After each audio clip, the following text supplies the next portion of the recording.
The true scientific definition of resilience is our innate biological ability to adapt, recover, and grow in the face of life's challenges.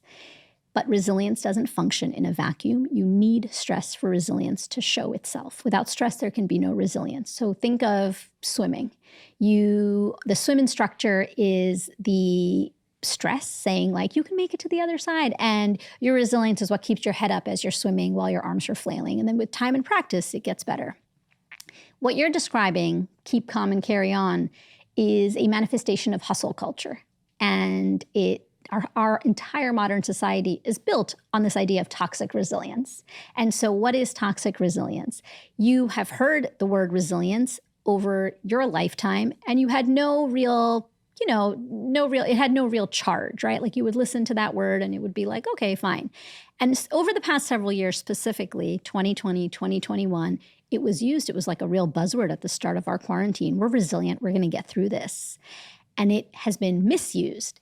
And this is because of corporations and large companies said, you can work more. You're working from home now.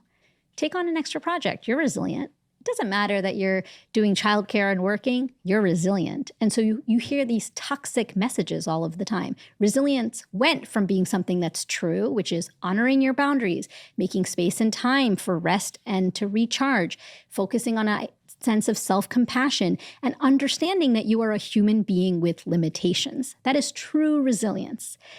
Toxic resilience is productivity at all costs, a mind over matter mindset, and what many of us think of as true resilience is in fact toxic resilience.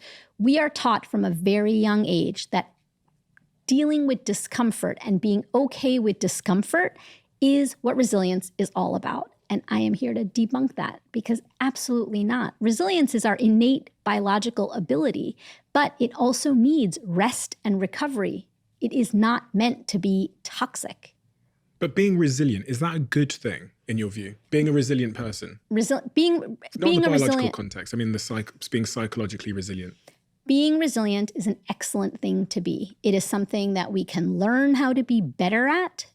And yes, true resilience is wonderful. The challenge right now is that many of us hear the word resilience and we bristle at it. I do.